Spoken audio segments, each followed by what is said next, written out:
오늘 아침에 민주당에서 공개한 윤석열 대통령과 명태균 씨 간의 녹음 파일을 듣고 왔습니다. 자, 이 사안 하나하나 짚어봐야 될 것 같은데요. 목요일마다 함께해 주신 분입니다. 김용남 전 의원, 안녕하십니까? 네, 어서 오십시오. 안녕하세요. 네, 반갑습니다. 자, 저희가 이제 오늘 긴박하게 오늘 아침 상황이 좀 돌아가고 있는데요. 직접 녹취를 좀 들으셨어요. 네. 결국 김영선 공천 과정에 윤석열 대통령 개입이 있었다라는 네. 걸 확실히 증명할 수 있는 걸 보이는, 네. 모르겠습니다. 나중에 어떻게 해명을 할지 모르겠지만 어쨌든 그렇게 느껴지는 녹취인데 어떻게 들으셨습니까? 드디어 터질 것이 터졌다. 그동안 명태균 씨와 강혜경 씨, 김영선과 또 강혜경 씨 여러 녹취 파일이 나왔는데 네. 국민의힘 쪽의 반응은 그거였잖아요. 네네. 윤석열 대통령이나 김건희 와의 통화는 드러난 게 없지 않냐? 다 명태균의 말이지. 이거였잖아요. 맞아요. 명태균이 허풍친 거 아니냐? 명태균이 말을 만들어서 자기 과시하려고 네. 다 한 말이다. 이거였잖아요. 일관된 변명의 취지가. 용산 대통령실은 아예 반응이 없었습니다만. 그렇죠. 아니잖아요. 직접 녹취가 있었어요. 그 네, 목소리가 누가 있습니다. 들어도 윤 대통령의 목소리예요. 그리고 이 내용 자체가 네. 저 통화가 5월 9일 그러니까 오전 11시 이전에 이루어진 통화죠. 앞서 공개된 녹취 파일이 5월 9일 오전 11시 조금 넘은 시간에 명태균 씨가 강혜경 씨에게 전화해서 하잖아요. 네. 내가 사모 통해서 전화해가 윤석열 대통령이 나는 김영선이라 했는데 이러대, 하대 네. 그래서 내가 가만히 있을 놈인가 해서 아하. 결국엔 윤상현이 끝났어. 그리고 내일 네. 아마 아침에, 점심 때 발표하겠지. 처음에 했다가 네. 내일 오전에 행사 있지. 내일 오후에 발표할 거야. 그리고 이제 김영선 후보의 공천 확정 사실을 5월 9일 오전 11시쯤에 알려주잖아요. 11시 좀 넘은 시간에. 맞아요. 그러니까 윤 대통령하고의 저 통화 직후에 강혜경 씨에게 그 사실을 전달한 것이고 내용이 다 맞아 떨어져요. 그렇네요. 대통령이 그러잖아요. 네. 공관위에서 들고 왔길래 내가 김영선이가 경선 때도 열심히 했고 그러니까 김영선이 줘라 네. 했는데 당에서 말이 많네. 말이 많지 당연히. 그럼요. 말이 많았어. 그렇게 일방적으로 찍어서 네. 그게 누가 봐도 거기 그 지역 연고가 있는 것도 아니고 물론 김영선 의원이 경남 출신입니다만 네. 창원 의창하고는 연고가 없잖아요. 없죠. 그리고 수도권에서 정치를 했던 사람이고. 그럼요. 당에서 당연히 말이 많지. 야. 당에서 반발하는 것도 알면서 밀어붙였다. 그렇죠. 근데 더욱 놀라운 거는 그렇게 대통령이 네. 당의 공관위에다가 김영선이 주라고 찍어 누르고 그거를 명태균 씨한테 전화하게 만든 사람이 김건희. 다름 아니 그 배경이 하잖아요. 네. 오빠 대통령 맞아? 이렇게 쪼으니까 예. 할 수 없이 하여튼 하도 닥달을 하니 예. 더 무서운 사람이 찍어 누르니 대통령이란 사람은 당의 공관위에 김영선이 줘라 찍어 누르고 그리고 네. 정말 이 정부가 한심한 게 아하. 명태균이라는 사람은 사실은 예. 객관적으로 보자고요 우리가 최근에 사기 실형 전과가 있어요. 그거 오래된 것도 아니에요. 10년 20년 전 전과도 아니에요. 네. 최근 전과예요. 음. 거기다가 경제 상태는 몰라. 다 그거를 현금 거래를 했는지 어쨌든 자기 명의의 은행 계좌 거래를 할 수 없는 그러니까 쉽게 말씀드리면 신용 불량자란 말이에요. 사기 전과에 네. 신용 불량인 사람한테 대통령씩이나 되는 사람이 네. 다른 일도 아니고 국회의원 공천을 갖고 내가 당신 말 들어줘서 다 내가 했는데 당에서 시끄러워. 근데 하여튼 당신 부탁 내가 들어줬어. 이런 전화를 직접 해. 그래 진짜 참. 나라 꼴이 정말 네, 매번 얘기가 나올 때마다 네. 이게 말이 되나 도대체. 야, 그러니까 이 얘기를, 그러니까 이 전원을 들었다는 사람의 보도는 계속 있었지만 네. 이 녹취를 직접 듣고 나니까 지금 머리가 정말 띵한 것 같아요. 이게 너무나 충격적입니다. 이런 얘기를 했다니. 말하는 내용도 있을 수 없는 일을 해갖고 그걸 또 전달을 하면서 네. 내용 자체나 표현 자체도 이게 어디 뭐 저작거리에 무슨 네. 정말 범부 수준에도 한참 못 미치는 진짜 근데 이 창피해요. 공천을 이렇게 좌지우지하고 이렇게 개입한 이 상황. 네. 이게 취임식 전날이잖아요. 그 보면 5월 9일이죠. 5월 9일에 있었던 일이고 또 명태균 씨가 막 누구한테 뭐 들려준 예. 그런 내용 같은데 그게 뭐 녹취가 된 것 같아요. 지금 예. 저희가 추정하고는 그러면 거기서 뭐 오빠한테 뭐라고 하는 그 김건희 여사의 상황도 설명을 막 하고 네. 이것도 아마 녹취가 좀 있을 것 같은데 이런 통화 김건희 여사의 통화 녹취도 있지 않을까 생각이 드는데 있겠죠. 있겠죠. 네. 이것도 공개가 될 가능성이 크다 어떻게든. 예. 아하. 아니 이 부부의 특징은 예. 뭐랄까요? 거침없이 아무하고나 통화를 하면서 아무 얘기나 다 해요. 아하. 그래요. 그러니까 그리고 말이 많아 공통점이. 전화하면 기본이 1시간이야. 끊질 않아. 그리고 아무 말이나 막 해. 이건 아하. 해도 되는 얘기인지 해서는 안 될 얘기인지에 대한 개념 자체가 없어요. 예. 그러니까 사실은 이게 명태균과의 통화 내용이 간접적으로 녹음된 파일인데 네. 그리고 명태균은 워낙 또 그렇게 뭐랄까요 사회적 지위나 수준이 높은 사람은 아니잖아요. 까놓고 얘기해서 그러다 보니까 공직에 있는 것도 아니 아니고. 자기가 평생 살면서 언제 네. 대통령이나 영부인하고 직접 이렇게 서슴없이 전화하고 아. 뭐 자기가 부탁하면 거기서 말도 안 되는 걸 들어주고 이런 일이 언제 있었겠어요. 예. 그러니까 막 자랑하는 거지. 주위 사람한테 녹음한 그걸 또 예. 요새는 참 모든 통화를 녹음하는 사람들이 꽤 많잖아요. 정치권에도 그런 사람 많긴 한데 사실은 다 녹음해갖고 그걸 또 들려주고 여러 사람 있으면 하면서 아, 내가 자랑, 이렇게 센 예, 사람이야 과시하고 자랑하고 네. 그거 들어보니까 황당하거든. 근데 처음 들려줬으면 저렇게 녹음할 기회를 못 잡았겠죠. 아. 만날 때마다 하니까 야, 내 저거 말이 되냐? 그리고 내가 다음에는 한번 녹음해봐야겠다고 녹음을 한 거지. 그렇겠네요. 예. 항상 만날 때마다 녹음기 켜놓고 그러진 않으니까. 누가 대통령이 사적 통화를 한 내용을 직접 들어볼 기회가 언제 있어요? 그럼요. 보통 사람 같으면 그거 들려주면 놀래서 저런 걸 녹음할 생각도 못해. 그 틈이 없지, 여유가 없지. 근데 만날 때마다 뭘 다른 걸 들려줘. 그러니 다음엔 내가 저거 한번 녹음해봐야겠다 그러고 녹음한 거지. 이게 한두 번도 아니고. 합리적인 의심이 됩니다. 그래서 이게 뭐 민주당 쪽 취재를 해보면은 뭐 제보센터에 들어온 파일이다, 뭐 이렇게 지금 얘기가 되고 있어요. 그러니까 이렇게 하나하나 뚝이 터지듯이 나오고 있는데 이게 비단 이렇게 제보가 되고 다른 사람 통해서 나오는 것도 있지만 명태균 씨가 하는 얘기가 또 전해지지 않습니까? 네. 내가 구속되면 갖고 있는 녹취와 자료 다 폭로하겠다 이런 얘기를 측근들한테 했다는 겁니다. 이거는 뭐 지난 29일 저녁에 측근들 만나서 했다는 얘기예요. 그러면 명태균 씨도 내가 갖고 있는 것들은 다 공개할 수도 있다. 상황이 틀리면 수가 틀려지면 공개할 수 있다. 이런 걸 공공연히 얘기하고 있는 거 아니겠습니까? 그렇죠. 이거 위험하죠, 근데 이것도. 공개하겠다는 의지보다 네. 그러니까 나 건들지 마라. 아하. 구속할 생각 꿈도 꾸지 마라. 아. 라는데 더 방점이 찍혀 있는 거죠. 사실은 나 가만 안 있는다. 혼자 죽을 놈 아니다. 이런 얘기를 하는 건데 정말 명태균 씨 앞으로 뭐 그래요. 일주일 안에 구속 못하면 네. 약점 잡혀서 구속 못하는 게 맞는 거죠. 일주일 안에 구속 못하면? 아니 저 예. 지금 나온 것만 해도 네. 사실은 공천 주겠다고 하고 돈 받은 게 네. 그러니까 김영선 의원은 이제 성공한 공천 거래였고 실패한 내지는 이제 사기성이 좀 농후해 보이는 거래도 있었다는 거잖아요. 네. 예.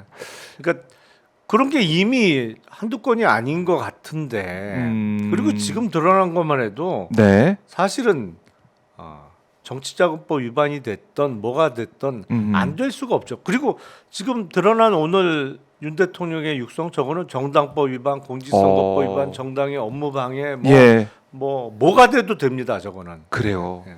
뭐 윤 대통령은 이게 소출 안 당하기 때문에 임기 중에는 그렇다고는 하지만 뭐 수사는 할 수 있는 수사는 것이고 할수 있는 수사는 할 수 있으니까 공범은 기소할 수 있죠. 공범은 기소할 수 예. 있다. 공범은 대통령이 어. 아니잖아요. 그렇네요. 공범은 뭐 바로 옆에 있는 네. 그 분이 될 수도 있으니까 이거는 검찰이 의지만 가지고 있으면 수사할 수 있는 충분히 수사할 수 있는 그 사안이다. 그렇죠. 검찰의 움직임 배우자는 모르겠습니다. 뭐 얼마든지 기소할 수도 있고 구속할 네. 수도 있는 거니까. 아하. 다만 현직 대통령의 경우에만 형사 기소를 안 당하는 이른바 불소추 특권이 네. 있는 거니까. 불소추 특권이 대통령한테 있는데 그게 영부인한테까지 있는 건 아니죠. 아니죠. 법적으로. 예, 그게 그건 안 돼 말도 안 있죠? 되죠. 네, 그래서 이건 김건희 여사 관련된 수사, 뭐 구속 기소도 가능한 상황이다 이렇게 보시는 건데 지금 명태균 씨 발 여러 가지 녹취 얘기가 뭐 동시다발적으로 나오고 있지 않습니까? 이거 의원님 따라가기도 힘들 것 같아요. 여기저기 이제 방송 와서 뭐 이 풀어주시고 하려면 다 이제 아셔야 되는데 정말 정신이 없을 것 같습니다. 이게 뭐 서울시장부터 해가지고 강원도지사, 뭐 경남지사 선거 여러 가지 의혹들이 불거져 있는데 뭐 당사자는 부인하고 있지만. 예. 이게 총체적인 난국 아닙니까 보수 진영에? 이거는 그냥 총체적 난국이라는 표현은 그 오래전부터 써오던 표현이라 그거로는 뭔가 다 표현이 안 표현이 안 되는 듯한 느낌이 있어요. 이거는 뭐라고 해야 쉽게 될까요? 들으면 예. 쉽게 말씀드리면 망조인데 망조. 보수의 망조 들었습니까? 망조죠. 아, 이거는 네. 정말 제가 한번 말씀드렸습니다만 음, 박근혜 대통령이 이제 보수의 실패라고 이야기를 했는데 네. 윤석열 대통령은 보수의 수치란 말이에요. 사실은 저번에 수준이 예, 너무 맞습니다. 낮아요. 예. 이거는 그 감당하기 힘든 정도의 수준이에요. 네. 근데 이게 다 입증이 되고 드러나고 있단 말이에요. 아하. 그래요. 참 드러나고 있는데 왜 이렇게 검찰은 미적대느냐? 창원지검에서 지금 이제 들여다보고 있는 거 아닙니까? 사실은 지금은 들여다보고 있고 뭐 다음 주쯤에 수사 불러서 뭐 할 수 있다 이런 얘기도 나오고 있는데 창원지검의 수사 의지 뭐 창원지검에서는 우리 진짜 열심히 하고 있다 이렇게 국감장에 나와서 얘기를 하던데 어떻게 평가를 하고 어떻게 봐야 됩니까? 국감 하루만 어떻게 넘어가면 되니까 뭐 전혀 의지가 안 보인다고 열심히 하고 봐야 있습니다. 됩니까? 하고 있는데 예. 글쎄요, 뭐 이게 가시적으로 보이는 건 없죠. 지금 명태균 사태가 터진 지가 거의 2달 돼가는 거예요. 9월 5일 날 첫 보도가 보도, 나왔으니까. 뉴스토마토에서 나왔고. 그렇죠. 지금 예. 그리고 10월 30일이니까 거의 2달 다 그렇네요. 돼가는 거잖아요. 2달 동안 그 전에는 2달 수사하면 네. 사실은 웬만한 재벌 기업 수사도 2-3달이면 다 끝나요. 네. 그 어마어마한 뭐 수십조가 왔다 갔다 하고 뭐 해외 계좌도 있고 뭐 어마어마하게 복잡한 것도 진짜 들러붙어서 하면 2-3달이면 끝나요. 그리고 네. 그 다이내믹 코리아하고 스피디 코리아잖아요. 우리나라는 빨리빨리 빨리빨리 문화. 해서 빨리 끝내야 되거든요. 그리고 결과물이 빨리 나와야 돼. 그러니까 무슨 일본처럼 무슨 수사를 하는데 5년 10년 네. 누가 그걸 참아줄 사람 없어요. 그리고 그렇게 오래 걸릴 일도 아니에요. 이거는 뭐 증거 따라서 증거 확보해 가지고 증거대로 수사하면 바로 이제 기소 결론 내고 끝낼 수 있는. 아유 해보셨으니까. 아니 딱딱이 그리고 길이 이거는 보이시는 무슨 거죠. 뭐 복잡하게 빙빙 돌린 그런 해외 계좌까지 돈 세탁을 해서 막 거쳐오는 이런 종류가 아니잖아요. 예. 심플해. 녹취 파일 다 나와. 4,000개가 있어 지금. 예. 그리고 혐의도 명확해. 적어도 김영선 의원의 2022년 6월 1일 선거와 관련한 공천은 네. 더 이상의 증거를 어떻게 만들어낼 수 있어요? 증거 다 나왔는데요. 뭐. 네. 자, 지금 보면은 명 씨가 검찰 조사 못 믿겠다. 차라리 특검이 낫다. 이런 얘기도 했다 그래요. 그냥 깔끔하게 깔끔하게 이제 한 방에 그냥 끝내고 치워버리면 된다. 뭐 이렇게 얘기하면서 검찰 조사 못 믿겠다. 특검하자. 모르겠습니다. 이게 정말 진심인지는 모르겠는데 명태균 씨 입장에서는 만약에 검찰에서 이 사건을 수사하면서 이른바 자기만 달려가고 네. 그들은 안전해지는 그런 상황이 올 수 있다고 걱정을 하겠죠. 아. 모든 잘못을 자기가 다 뒤집어 쓰는 네. 그 있잖아요. 그 도이치모터스 주가 조작 사건의 주포 김모 씨가 예. 다른 그 직원에게 보낸 편지에 우리만 달려가고 김건희는 그렇네요. 아무 일 없어. 예. 그게 가장 걱정되는 상황이다. 뭐 그런 게 있잖아요. 아하. 상황이 비슷해진 거죠. 명태균 씨 입장에서도 네. 나만 달려가고 그들은 아무 일 없는 그런 상황이 만들어질까봐 뭐 검찰 수사 못 믿겠다. 차라리 특검. 그렇네요. 특검 수사를 하면 네. 공평하게는 다뤄주겠지. 수사는 공평하게 하겠지 최소한. 네. 최소한 달려가면 다 같이 달려가겠지. 그렇네요. 지금까지 상황을 보면 대통령 관련된 사람들은 다 빠져나가고 대통령 가족들은 근데 그 주변에 있었던 사람들만 다 달려갔다. 명태균 씨의 이런 여러 가지 그런 생각. 걱정도 있을 거고 지금 상황에서는 이게 여론이 워낙 안 좋으니까 네. 아유 안 되겠다. 빨리 잡아 넣어서 입을 닫아라. 라고 판단할 수도 있거든요. 그렇죠. 근데 구속이 특검은 되면. 오늘 내일 바로 시작되는 게 아니잖아요. 준비 기간까지 하면 몇 달의 여유가 있잖아요. 네. 그러니까 시간적 여유를 좀 벌 수도 있겠다. 그 사이에 상황 변화를 만들어낼 수도 있겠다라는 판단도 하지 않을까 싶어요. 네, 지금 뭐 이제 명태균 씨가 뭐 민주당 쪽에 여러 가지로 뭐 공익 제보 이런 루트로 해가지고 좀 뭔가 얘기하고 있다라는 네. 그런 뭐 분위기가 있다. 이게 저희가 취재를 해보면은 그런 얘기도 좀 나오고 있습니다. 그렇게 될지. 그러니까 명태균 씨 입장에서도 이렇게 몰리다 보면 구속되고 그냥 끝나는 상황이 올 수도 있으니까. 아니 자기가 다 뒤집어 쓰는 상황은 원치 않을 거 아니에요. 그렇죠. 아니 그러니까 내가 다 뭐 사기치고 네. 공천 개입하고 뭐 이래 국가 산업단지 지정도 내가 다 기획하고 그 온팡 다 뒤집어 쓰고 다 그냥. 뒤집어 쓰고 딴 사람은 네. 명태균의 거짓말이나 뭐 협박에 당한 거고 네. 이런 구도는 원하지 않겠죠. 그러니까 그렇네요. 본인에 대해서 최소한의 네. 페어하게 다뤄줄 수 있는 누군가는 찾아야죠. 명태균 씨 입장에서. 그게 검찰보다 특검이 나은 그런 네. 상황이다. 이런 얘기가 나올 정도로 명태균 씨 입장에서는 지금 뭐 궁지에 몰린 거 아니겠습니까, 차라리? 그래서 특검으로 차라리 가야 된다. 이런 얘기를 하고 있다. 그래요. 이 명태균 씨가 어떻게 또 얘기를 하느냐, 어떤 녹취가 발표가 발견이 되고 알려지느냐 여기에 따라서 정말 민심이 흔들릴 걸로 보이는데 명태균 씨가 뭐 모르겠습니다. 진실도 있고 뭐 과장도 있겠죠. 하지만 우리 국민들이 볼 때는 이런 녹취까지 등장한 거 보아서는 정말 공천 개입이 사실일 가능성 이거 높아지는 거 아니겠습니까, 의원님?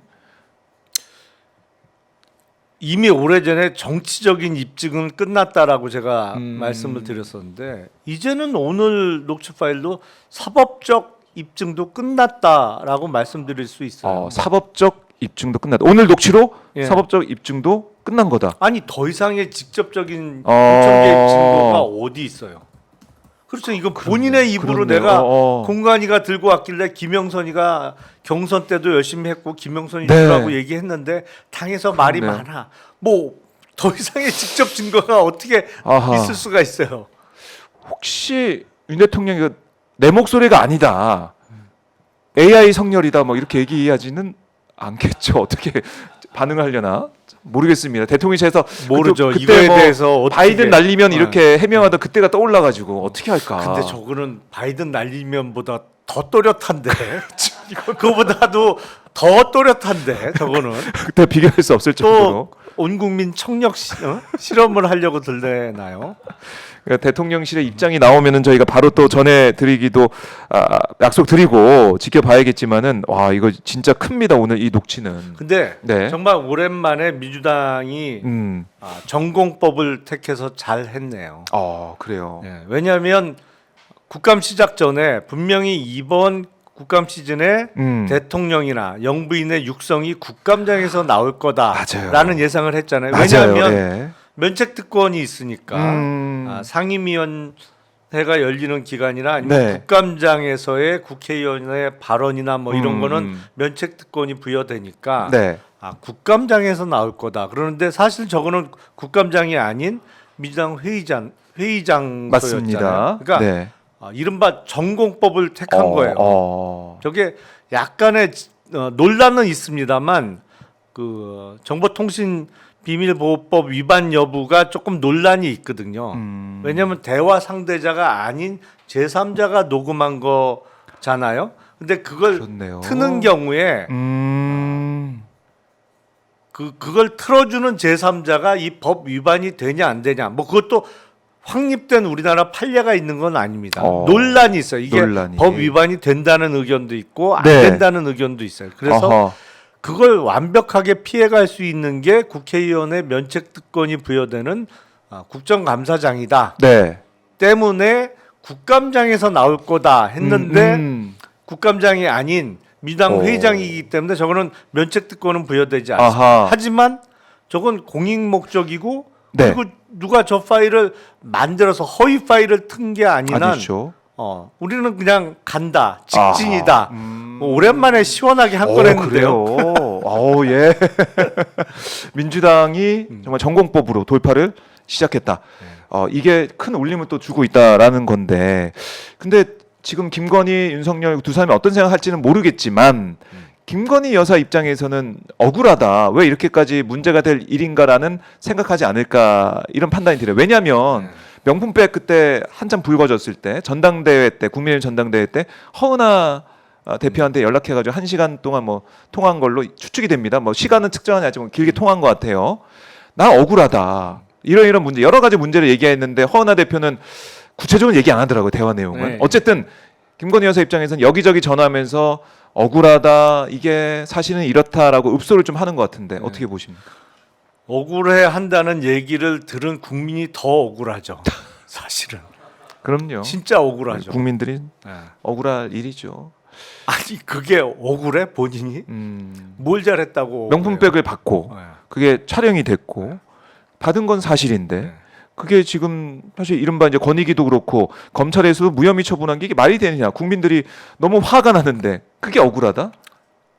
아니 그게 억울하면 사실 서울구치소나 안양교도소에 수감 중인 모든 사람이 지금 너무너무 억울해서 대성통곡을 해야죠. 사실은. 네. 아니 그럴 것 같아요. 거기 수감 중인 사람들 입장에서는 아니 저러고도 저렇게 멀쩡하게 해외 순방도 다니고 네. 사는데 내가 뭔 큰 죄를 졌다고 이렇게 이른바 빵에 들어와서 이렇게 고생을 하나 정말 억울하죠. 그래요. 억울할 수밖에 없죠. 네. 그래서 지금 이 시점에 국민들이 이렇게 분노하고 있는데도 대통령이 내외 그리고 대통령실 분위기는 전혀 뭐 우리가 잘못했다 좀 물러나야 된다 이런 생각은 안 하는 것 같아요. 현재까지. 정말 그 현실 인식을 잘못하는 게 이 네. 상황에서도 특검도 아닌 특별 감찰관을 안 받으려고 지금 맞아요. 하고 있는 거잖아요. 예. 거기다가 뭐 사과를 해야 될지 심사숙고를 하고 있다 이딴 얘기도 하고 있으니 서면 사과 얘기 나오더라고요. 김건희 여사 서면 사과. 하지 말라고 그러세요. 그런 거 필요 없어. 아니 그리고 서면 사과가 아니라 육성 사과도 필요 없어요. 지금 뭐 사과 받겠대요 누가? 아무 상관없어요. 누가 수사받아라. 사과를 원하는 사람 없어요. 하지 말라고 그러세요 그냥.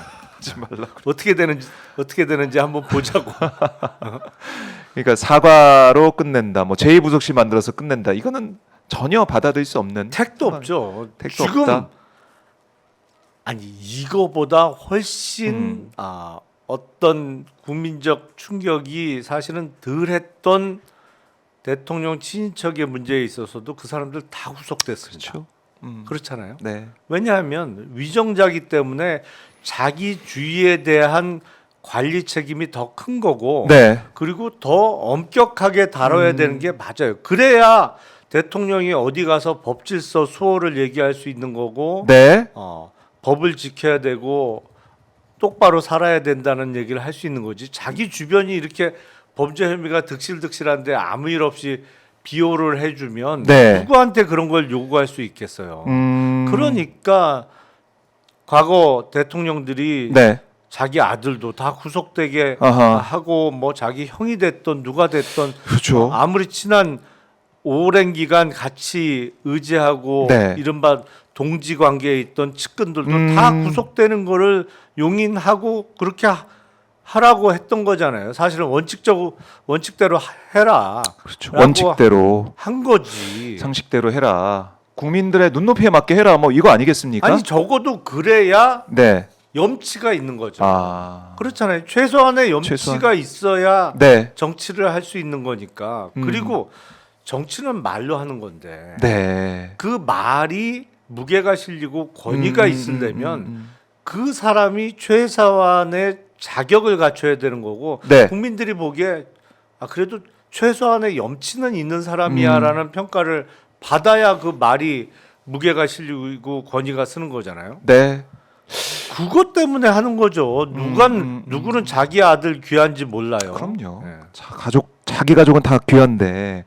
근데 그때 박근혜 때도 그렇고 지금 검찰이 사실은 제대로 역할을 해야 이 산 국민들이 볼 때 정의가 실현되고 공정한 상식이 정말로 있게 되는 것인데 어떻습니까? 이 녹취까지 등장을 했는데 검찰 제대로 수사해야 되지 않겠습니까? 박근혜 때도 박근혜를 구속시킨 건 검찰이었잖아요. 그렇죠. 예.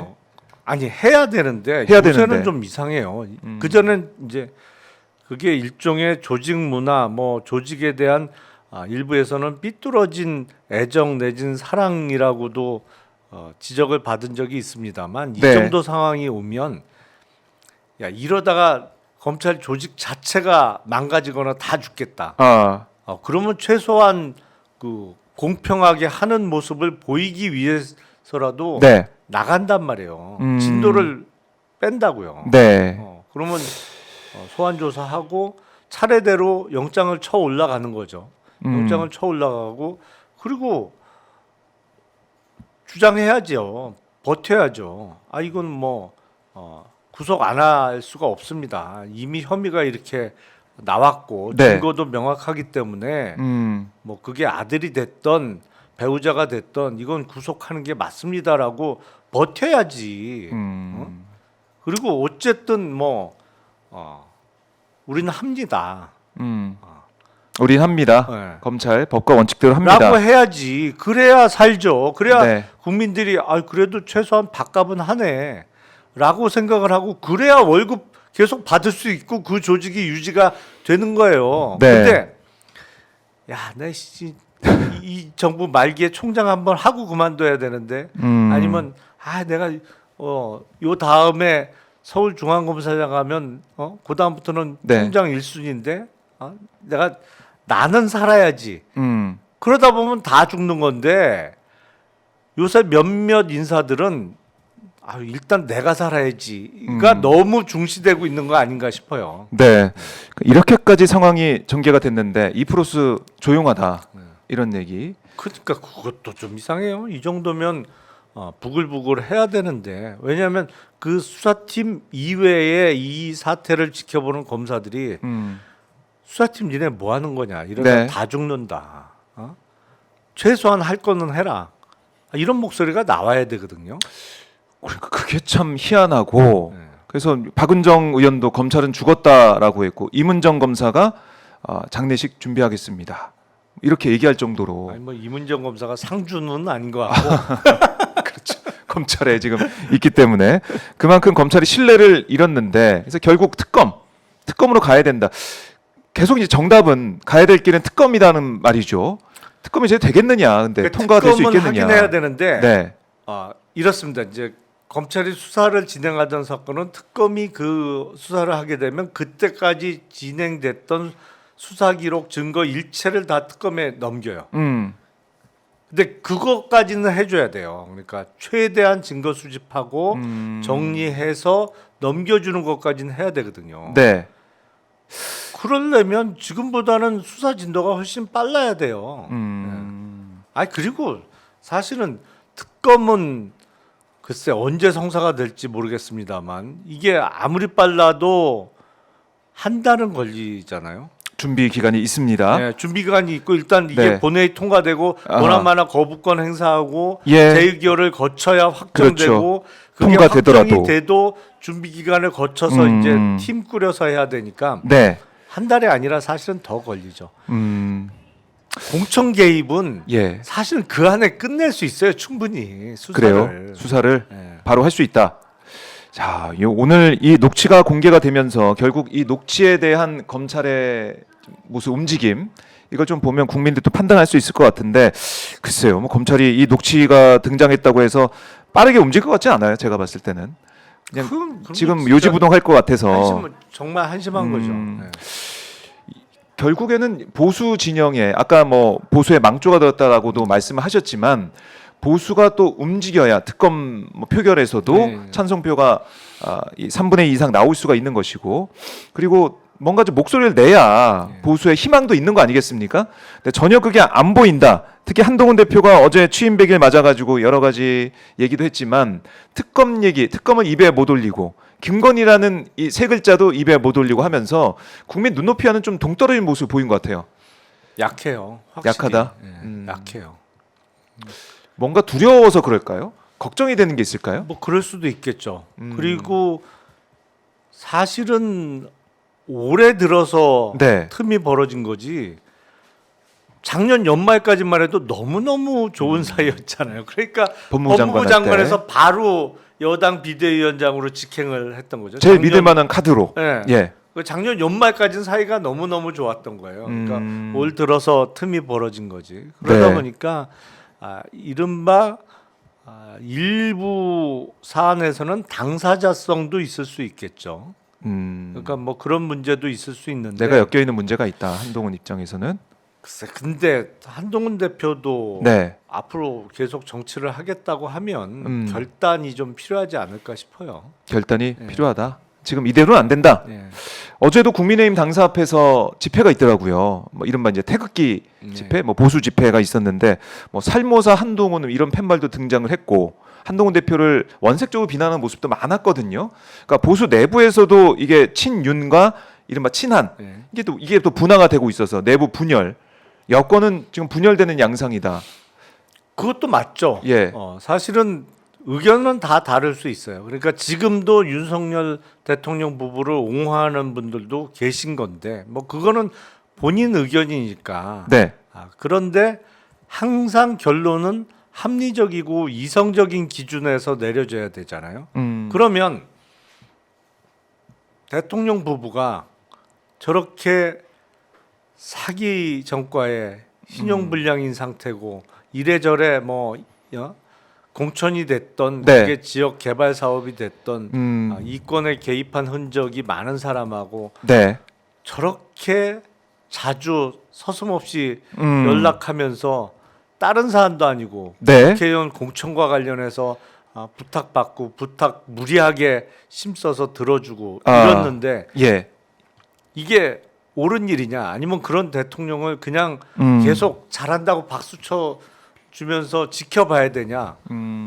저는 이제 이른바 그 윤석열 그 지지 네. 집회를 하는 분들한테 한번 정말 물어보고 싶어요. 기회가 되면 네. 저게 맞습니까? 지금 21세기 대한민국에서 정당 공천을 저렇게 사실은 법률적으로는 개입하면 안 되는 게 명확한데 그런 적이 있기 때문에 처벌 규정도 둔 거고 네.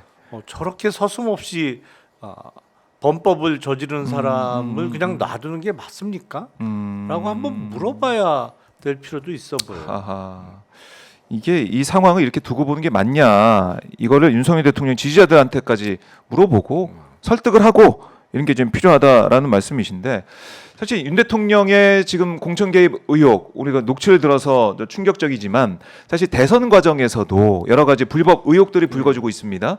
먼저 이제 명태균 보고서라고 우리가 이름 붙여서 나왔던 어제 뭐 신용한 교수도 저희 방송 나와서 같이 또 분석을 더 해봤는데 9.1%포인트 이재명 대표 이기는 그 수치가 담긴 9차 보고서 실물까지 등장을 했죠. 그걸 보면서 이런 명태균 보고서가 9차까지 나올 정도면은 계속해서 영향을 줬겠구나라는 거. 그럼 과연 그 보고서를 받으면서 비용 문제는 어떻게 됐을까라는 의구심이 있고 그 보고서 얼마나 영향을 줬을까. 그 보고서가 선거 캠프 내에서 회의를 통해서 얼마나 또 많이 공유가 되고 활용이 됐을까 여러 가지 의구심이 있습니다. 물론 거기에 대해서 이철규 의원은 나 신용한 뭐 모른다, 뭐 이 명태균 보고서 모른다 이렇게 얘기를 하고 있는 것이고 장해찬 전 최고도 뭐 모른다, 뭐 중요한 자리 아니다. 그리고 민주당 간 사람 그 말을 어떻게 믿을 수가 있느냐 이런 얘기까지 하는 것 같아요. 계속해서 그런 얘기 나와요. 이른바 메신저 공격까지 있는데 명태균 보고서 파장은 좀 어떻게 보고 계십니까? 증거가 또 있잖아요. 네. 3월 9일 선거였는데 3월 8일 날 윤석열 후보가 10% 차이로 이길 거라고 공개 발언도 나왔잖아요. 국힘 쪽에서. 맞아요. 그때 10%를 어떻게 이겨? 말도 안 돼. 근거가 뭐야? 그랬는데 그 근거가 그 보고서였던 거죠.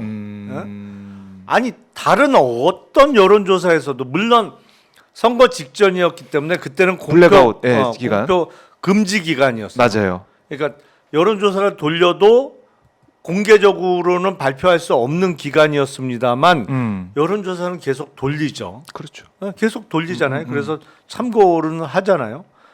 어떤 여론조사에서도 10% 가까이 이기는 여론조사는 없었어요. 못 봤어요. 네. 10% 이긴다고 그랬잖아. 그렇죠. 결국 뭐야 저거. 근데 명태균 거기는 보고서. 9.1% 그러니까 네. 거의 10% 가까이 이기는 보고서가 있었던 거잖아요. 그러니까요. 그러니까 그걸 그거를 보고 본 거죠. 일부 사람은 본 거예요. 네. 그걸 근거로 뭐 8% 얘기도 했다가 10% 얘기도 했다가 네. 나온 근거 그 보고서가 명태균 씨만 혼자 조용히 보고 묻힌 보고서가 아닌 거잖아요. 그러니까 하하. 다른 근거 있으면 갖고 와보라 그러세요. 10% 가까이 차이로 이기는 여론조사나 뭐 네. 어디서 돌린 여론조사가 그런 결과가 있었는지. 그러니까 이게 그 당시에 국민의힘 캠프 쪽의 사람들의 얘기도 그렇고 명태균 보고서 이게 계속해서 보고가 되지 않았다면 추측할 수가 없는 내용들이 나오다 보니까 과연 이게 명태균 씨가 얘기하듯이 뭐 나 혼자 보려고 아니면은 그냥 미공표로 그냥 조사해 본 걸로 끝나는 게 아니라 공표가 됐고 이게 다른 사람이 보면 공표가 된 거라고 하더라고요. 다른 사람이 보면은 미공표로 했다고 하더라도 공표가 된 걸로 봐야 되기 때문에 이 비용은 어떻게 된 것이냐 그리고 왜 이 보고서가 쓰인 것이냐 왜냐하면 당 내에 공식적인 여러 루트도 있었을 것인데 공식 루트는 전혀 아니었죠. 아하. 그렇기 때문에 여론조사 비용도 네. 당에서 지급하는 대선 선거 비용에서 지급이 안 된 거죠. 공식적으로 의뢰했으면 당연히 줘야죠. 그걸 어떻게 안 그랬으면 줘요? 줘야 되고 회계 처리됐을 그렇죠. 것이고 그게 안 됐다. 그게 안 됐기 때문에 결국 김영선 공천까지 이어진 게 아니냐 이런 의혹들이 이 앞뒤가 좀 맞아가는 악유가 맞아가는 그런 상황이 된 것이고 그리고 뉴스타파가 보도한 내용도 있습니다. 강남 사무소, 강남 비밀 사무실 이 얘기 이게 지금 불거졌는데요. 한 화랑 건물 이게 가로수길에 있다고 그래요. 한 화랑 건물에 윤석열 대통령의 비밀 사무실이 있었다라는 거. 그리고 그 건물 화랑 이제 주인 남매가 있는데 한 사람은 청와대 바꾸는 개선 사업 자문위에 있었고 또 이 남매 중에 김용식 씨는 당선인 비서실 소속이었다라고도 얘기가 나오고 있습니다. 그리고 예비 후보 때 후원도 했고 뭔가 보면은 밀접하게 연결돼 있는 이런 모습들. 정상명 전 총장의 사위가 또 김용식 씨라고 하더라고요. 그리고 검찰총장 추천위의 위원장 정상명 전 총장이 했으니까 그런 관계들 뭔가 좀 비선적으로 연결돼 있는 이런 모습들 다 나오네. 야 이걸 쭉 들으면서 아니 공적인 이 역할이나 공적인 라인은 정말 작용하지 않은 것인가라는 생각이 들 정도예요. 어떻게 보십니까? 그 가로수길 쪽에 네. 있었던 캠프는 공식 캠프하고는 전혀 별도로 전혀 거의 아무 상관없이 따로 움직이던 그 캠프고 네. 정상명 전 검찰총장은 노무현 정부 때 검찰총장을 했습니다만 윤석열 당시 검사하고는 인연이 상당히 깊어요. 네. 그러니까 정상명 부장검사 시절에 아마 같은 부의 부검사로 근무했던 것으로 제가 알고 있고 네. 그때 결혼할 때 주례를 정상명 총장이 섰던 거 아닌가? 그렇게 기억해요. 얘기가 나오고 있습니다. 그리고 뭐 가장 대표적인 이른바 멘토 중에 한 분이죠. 그러니까 뭐 워낙 검찰에 있을 때도 네. 이른바 많이 윤석열 검사를 챙겨줬고 많이 윤석열 검사가 의지하던 검찰 선배인 것이고 그래서 네. 당선 전후로 해서도 가장 강력한 멘토로 네. 소문이 다 났었습니다. 그래서 음. 그 가로수길 그 비밀 사무소는 네. 뭐 별의별 에피소드가 많아요. 그래요? 뭐 그러니까- 몇 개 좀 풀어주세요. 아니 하나만 예, 말씀드리면 예. 이 정치인들 중에도 그 동작이 무지하게 빠른 사람들이 있습니다. 아, 그 이제 대선 후보한테 접근을 해야 되는데 네. 대선 후보는 사실 확 이렇게 만나기가 사람에 어렵죠. 둘러싸이잖아요. 맞아요. 둘러싸여서 이렇게 접근할 수 있는 기회를 잡기가 쉽지 않단 말이에요. 그 모 의원이 네. 그 수행하는 사람한테 이제 접근을 해서 잘해줬겠지. 뭐 용돈도 주고 잘해줬겠지. 예. 루트를 뚫으려고. 네. 예. 그래서 후보가 고 가로수길 캠프에서 회의 끝나고 술 한잔 하실 때 나한테 연락 줘라. 그때 슬그머니 가서 이게 동석을 술 좀 예. 한잔하고 예. 얼큰하게 약간 취해서 후보가 약간 기분 좋을 때 네. 불현듯 나타나서 형님 인사하고. 그러면서 이제 접근하려고. 그래요. 그게 이제 사무실이 이제 대합빌딩 있었고 그다음 당사에도 집무실이 있었고 후보 집무실이 있었고 했는데 비밀사무소가 어떻게 보면은 거기가 좀 더 사람들 입장에서는 윤석열 대통령이 힘을 싣고 있는 그런 곳으로 네. 볼 수도 있고 거기도 쓰고 코바나 컨텐츠 저 쓰고 사무실도 좀 쓰고 뭐. 이게 말씀 들어보니까 많은 분들이 그 사무실을 좀 주목을 했을 것 같다는 생각이 드네요. 동선이 어떻게 보면 사무실 갔다가 그 비밀 사무실 강남에 거기 갔다가 뭐 술 한잔 할 수도 있고 누구 만날 수도 있고 하니까 그걸 노렸다. 근데 이렇게 만약에 선거 사무소로 썼다. 거기서 공적인 어떤 행보를 했다라고 하면 이게 신고가 돼야 되는 거죠? 그럼요. 사무실은? 네. 후보의 선거사무소 그리고 네. 선거 준비 행위 내지는 선거 운동을 하는 곳은 다 선관위에 신고하도록 되어 있죠. 네. 신고가 안 돼 있는 걸로 저희가 알고 있는데 그럼 어떻게 되는 겁니까? 어떤 문제가 있습니까? 공직선거법 위반이죠. 공직선거법 위반 문제가 있다. 그리고 만약에 사무실을 썼는데 거기에 대해서 임대료나 이런 걸 만약에 안 냈다. 이것도 이제 문제가 되는 거 그건 아니겠습니까? 정치자금법 위반의 문제가 정치자금법 위반의 문제가 있다. 야, 이것도 불법 의혹이 있는 사항이네요. 비밀 사무실, 강남에 있는 가로수길에 있는 비밀 사무실. 이것도 지금 파헤쳐야 될 그런 의혹입니다. 뭐 근데 이제 공직선거법은 이제 공소시효의 문제가 좀 있고 그게 원래 6개월 선거일로부터 6개월이잖아요. 근데 네. 이게 최근에 이제 등장한 문제인데 보통은 국회의원이나 지방자치단체는 그래서 6개월 지나면 공소시효가 만료가 돼요. 네. 근데 유일하게 대통령은 불소추 특권이 있잖아요. 그러면 대통령의 취임함과 동시에 정지가 되는군요. 공소시효가 정지가 돼. 네. 아. 그러니까 선거일로부터 취임일까지는 2달이니까 네. 이게 공소시효가 4달은 남은 상태로 계속 정지되어 있단 말이에요. 그렇네요. 현직 대통령은. 아하. 그러니까 오히려 오히려 다른 사람 같으면 이게 끝났네. 뭐 증거가 공소시효. 무궁무진해도 공소시효 문제 때문에 여기 때문에 걸립니다 네. 할 수 있지만 현직 아하. 대통령은 유일하게 불소추 특권 때문에 야. 공소시효 정지에 들어가서 어떤 면에서는 선거법 위반의 네. 그 범죄 수사와 관련해서 공소시효가 아직 4달 남은 상태예요 지금. 그렇네요. 중요한 부분은 지적해 주셨습니다. 그러면은 이거는 충분히 수사를 해서 수사는 지금도 가능하니까 그렇죠. 판단해서 기소 여부를 우리가 봐야 된다. 그래요. 이 부분도 좀 봐야 될 것 같고 명태균 씨가 조금 전에 페이스북에 글을 하나 올렸네요. 이거 좀 잠깐 봐야겠습니다. 제가 띄워드릴게요. 자, 보수는 건달, 진보는 양아치. 보수는 멍청하고 진보는 사악하다. 이거 뭐 어떻게 해석해야 될까요? 취지는 뭐 네. 믿을 놈 하나 없다 뭐 이런 취지로 한 것 같아요. 이쪽이나 저쪽이나 믿을 놈 하나 없다 뭐 이런 취지인 것 같은데 글쎄. 그게 한 문장으로 정리해 주셨습니다. 네.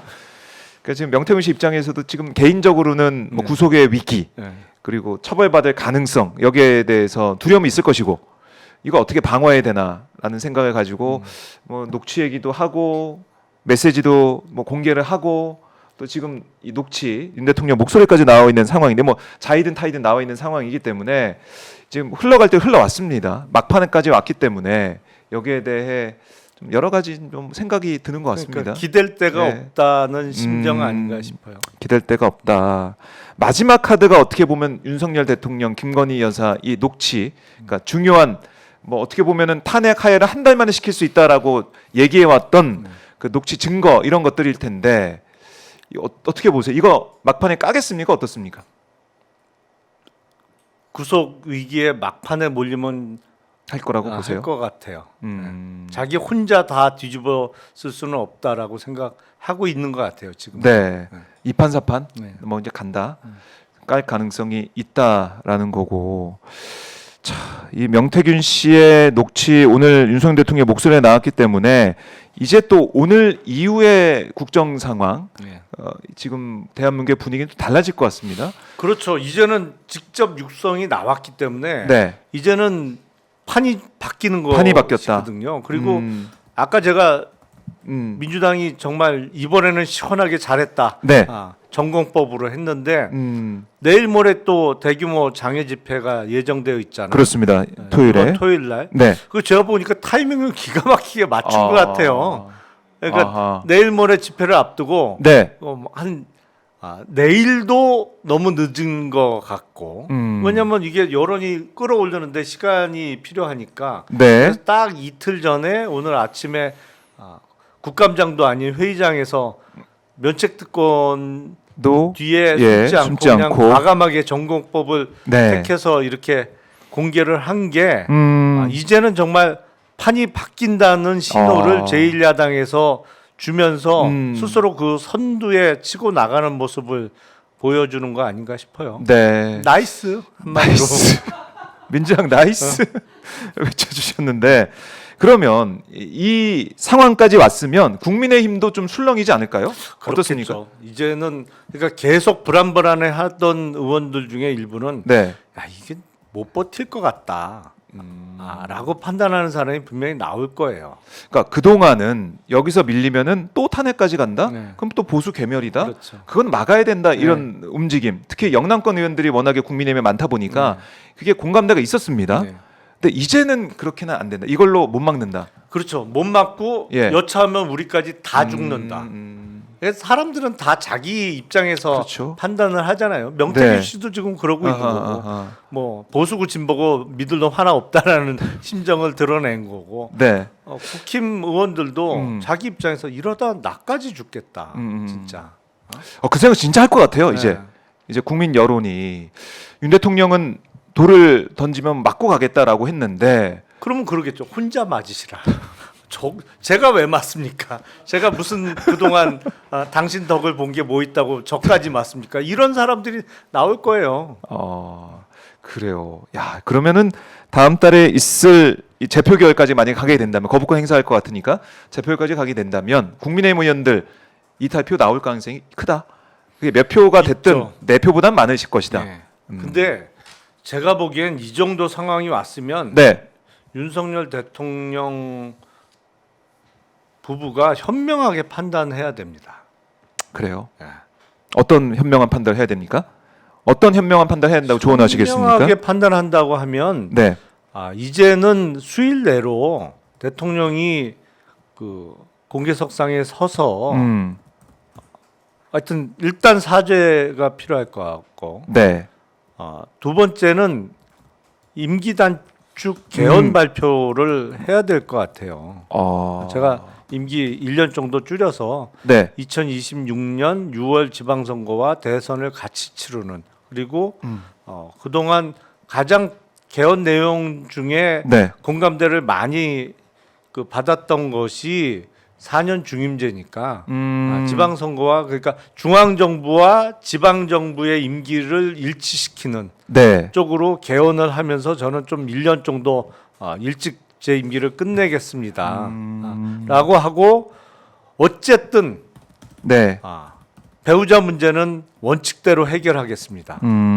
원칙대로 검찰에서 수사하고 처리할 것입니다. 네. 정도의 얘기는 해야 되지 않을까 싶어요. 현명하다면.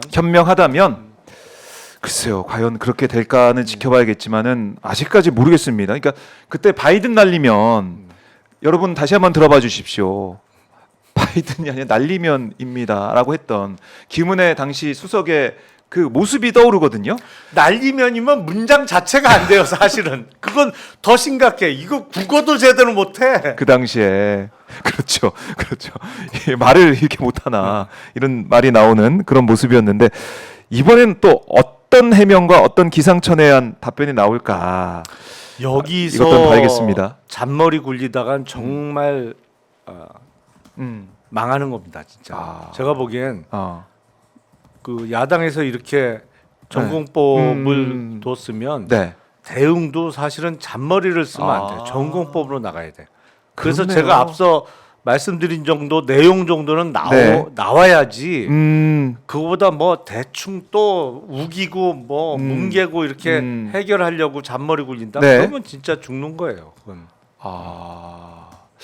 그래요. 대통령실도 지금 중요한 순간에 와 있군요. 명태균 씨도 마찬가지지만 대통령실도 지금 대응을 잘못하면 정말 돌이 이게 조그만 돌이 아니고 정말 바위가 날아올 수도 있는 거 아닙니까? 그렇죠. 그 이제 국민들의 분노에 그 맞아도 돌, 살아남을 바위. 수 있는 돌이 아닐 거예요. 그건. 그러니까 제대로 판단을 할 수 누군가 정무수석이 됐던 있을지. 비서실장이 됐던 네. 뭐 아하. 거기서 대판 붙더라도 이런 거를 주장을 해서 관철을 시켜야 돼요. 그 용산도 보면 엄청 한심해요, 진짜. 엄청 한심하다. 참 지금 요즘에 이제 유튜브 방송이나 아니면 조선일보마저도 여기 여러 개 쓴소리하지 않습니까? 아니 조선일보에서 그거라도 저걸 어떻게 보세요. 쉴드 칠 거예요? 육성이 나왔는데 저걸 공천 개입이 아니다라고 조선일보에서 글쎄 어떻게 논리를 만들어낼 수 있을까요, 저게? 보수 언론도 돌아설 수 있는 계기가 될 수도 있다. 판이 달라졌다. 판이 뒤집혔다. 이렇게 계속해서 강조하고 계신데 대통령실의 입장에 따라서 또 국정 우리 정국은 많이 달라질 것 같습니다. 지켜봐야 될 것 같은데 글쎄요. 바이든 날리면 이거보다 더 나간 해명이 나올까 모르겠으면 저는 참 반신반의해요. 저걸 뭐라고 해야 돼? 문장을 만들죠 그러면? 저걸 뭐라고 만들 수 있을까요? 저 내용이 아니고. 이게 사실 녹취가 된 파일이면 그게 안에 들여다보면 언제 녹취가 됐고 이건 다 나오잖아요, 사실은. 파일이 언제 저거를 만들어졌고. 네. 김영선이 아니고 예. 김자를 빼고 예. 영선이 아니고 경선으로 바꿔서 내가 경선하라고 했는데 뭐 이렇게 당에서 말이 많네. 경선하라고 시켰는데 말이 많아? 그렇게 바꿀래나? 그거 괜찮은데요? 대통령실 경선 말고 그냥 영선 말고 경선으로. 그렇게 바꿀래나요 이번엔? 저희가 뭐 이런 얘기까지 하고 있어야 되나 참 이런 자괴감이 듭니다, 의원님. 미리 이렇게 질러놔야 그런 억지 주장을 못하지.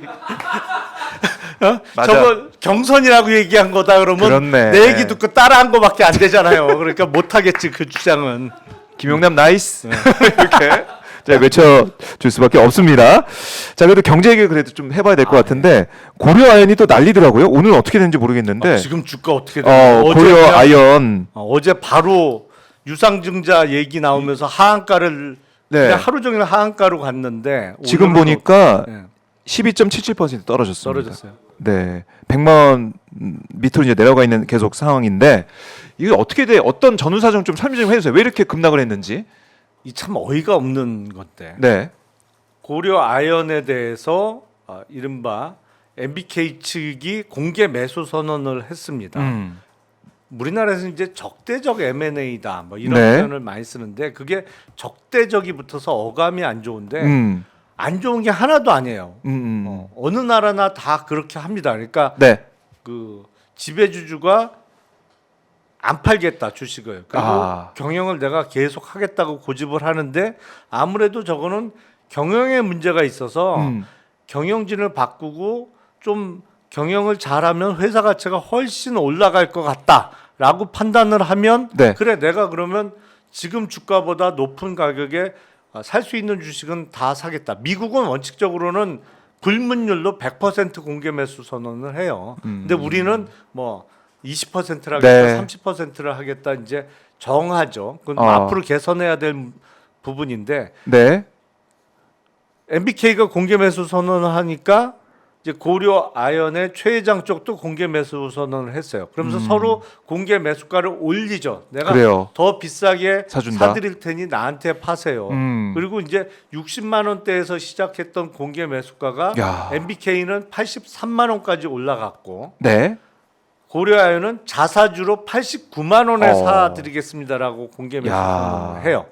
근데 그 과정에서 MBK가 약 6% 정도의 지분을 추가로 공개 매수로 취득을 한 거고 네. 고려아연 측은 한 8, 9%를 취득을 했습니다. 근데 자사주는 의결권이 없어요. 그렇잖아요. 회사 돈으로 산 회사 주식이지 그거를 뭐 최 회장이 내 주식이야 뭐 하면서 네. 내가 의결권을 이렇게 행사할 거야. 그건 안 되거든요. 그러니까 아하. 지분에서 좀 3, 4% 밀려요. 최 회장 아, 측이. 그래요. 그러면 이제 방법이 뭐냐? 아니 뭐 어디 돈을 구해서 공개 매수 선언을 더 할 수도 있어요. 근데 어떤 발표를 어제 했느냐? 네. 이사회에서 유상 증자를 하겠다. 주식 수를 늘리겠다. 예, 주식 수를 늘려서 MBK 측의 지분율을 아하. 희석시키겠다라는 아하. 목적으로 보이는데 네. 양이 어마어마합니다. 음. 그러니까 유상증자가 끝나면 유상증자로 들어오는 돈이 2조 5천억 원이에요. 네. 그러니까 지금 유통 물량의 거의 20% 이상의 유상증자를 하겠다고 발표를 했는데 예. 유상증자를 주당 얼마에 파느냐? 67만 원에 팔겠다고 발표를 했어요. 그래요. 근데 불과 며칠 전에 89만 원에 하겠다고. 공개 매수를 해놓고 네. 이번에 파는 주식은 67만 원에 팔겠습니다. 그리고 물량이 많아. 그리고 그거를 일반 그 국민들을 상대로 네. 증자를 하면서 단 20%는 우리 사주 조합에다가 배정을 하겠다. 그러니까 직원들이 가입한. 그러니까 그건 자기 우군이다. 자기 표라고 생각을 했겠죠. 근데 그 유상증자 발표 전에 주가가 얼마였느냐? 네. 154만 원이 넘었어요. 154만 원이요. 왜냐하면 양쪽에서 계속 싸우니까 최대한 표대결. 지분을 완전히 끌어모았잖아요. 그러니까 네. 실제로 남은 주식이 유통 주식이 몇 주 안 돼요. 아하. 그리고 주주총회에서 이기기 위해서는 그거 가져와야죠. 다음은 얼마라도 주식을 더 사 모아야 되니까 음. 주가가 계속 올라갈 거다라고 판단을 한 것 같은데 네.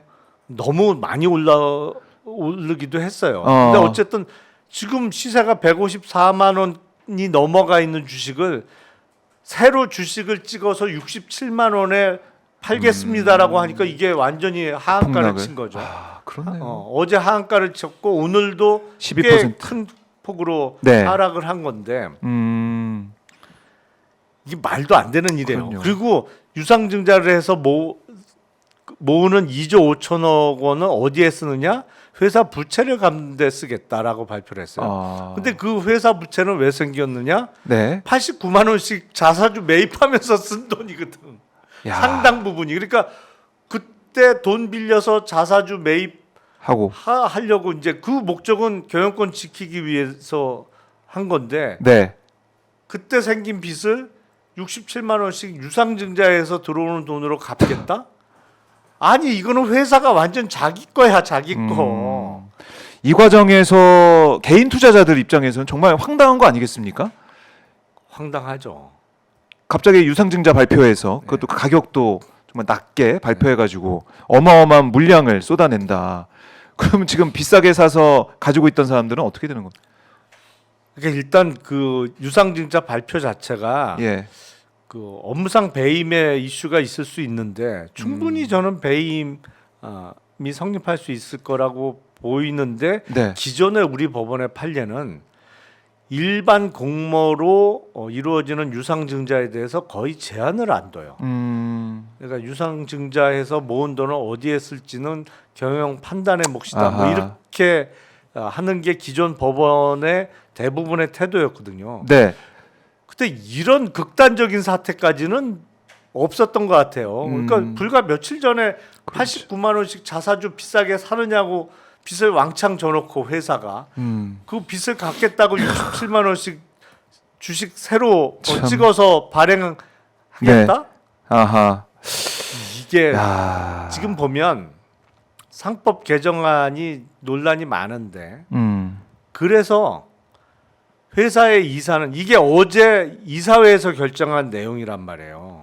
아, 이사들이 그러면은 개인 투자자 입장도 생각을 하고 여러 가지 모든 판단하면서 주주의 결정해야 되는데. 이익을 위해서 일해야 된다라는 조항을 넣겠다는 걸 극렬히 반대하는 거잖아요. 일단 경제 뭐 그렇네요. 8단체 여기는 뭐 극렬 반대고 국힘도 이거에 대해서 미온적이란 말이에요. 상법 개정에 대해서 네. 찬성하는 입장이 아니에요. 그 민주당도 경론 끝에 이제 지금 뭐 하는 쪽으로 입장이 좀 정해진 것 같은데 네. 그것도 아직 당론으로 정해진 건 아니고 이런 걸 방지하기 위해서 그런 상법 조항이 필요한 거예요. 그렇네요. 지금 딱 이 상황에 맞는 그러니까 그런 조항. 아 고려 아연의 네. 이사가 13명인데 아하. 이 13명의 이사는 최윤범 회장 한 사람을 위해서가 아니라 예. 모든 주주의 이익을 위해서 음.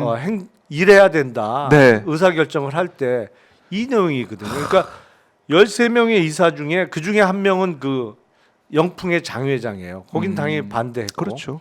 2명의 사회이사는 출석 안 했어요. 아. 이 사람들은 안 거지. 이거 나중에 손해배상 당할 염려가 있을 것 같은데. 뭐 그래서 안 나왔는지 어쨌든 이사회에 참석 자체를 안 했어요. 뭐 네. 다른 개인 사정이 있었는지는 확실하지 않습니다만 제가 만약에 고려 아연의 이사라면 출석해서 반대를 표시하든지 네.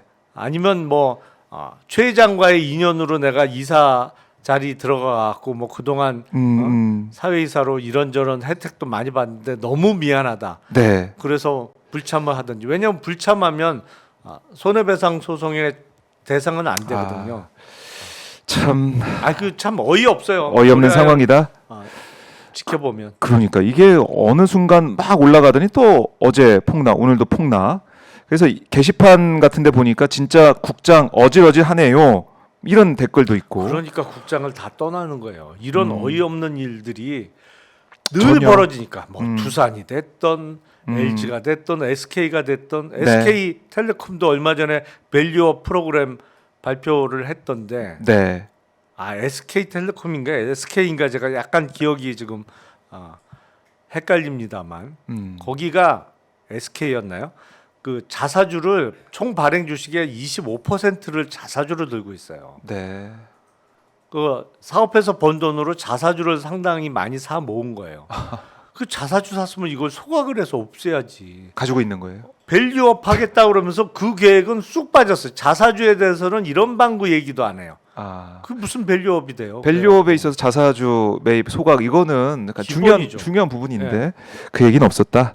이러니 다들 국장 떠나죠. 그러니까요. 그러니까 아까 이 한 사람을 위한 이사회 말씀하시니까 또 윤 대통령이 떠오르네요. 한 사람을 위한 대통령이 되면 안 되고. 거긴 두 사람을 위한 거지. 두 사람 누구예요? 그 배우자도 있잖아요. 아, 배우자를. 두 사람을 위한 정권. 두 사람을 위한 자기도 위하고 배우자도 위하고. 그래 5천만을 위한 대통령이 돼야 됐는데 그런 모습은 전혀 보이지 않고 있는 윤석열 대통령. 오늘 저희가 들은 이 녹취에 있어서 어떤 대응을 하게 될지 저희가 또 주시를 하겠습니다. 자 오늘도 의원님 말씀 잘 들었고요. 오늘 시원하게 상황을 분석을 해주시고 또 경제 상황까지 잘 들어봤습니다. 의원님 다음 주에 뵙겠습니다. 한마디 하면서 끝낼까요? 네 우리 동시에? 좋습니다. 네 나이스. 나이스 김용남 오늘 말씀 잘 들었습니다. 네. 고맙습니다. 네.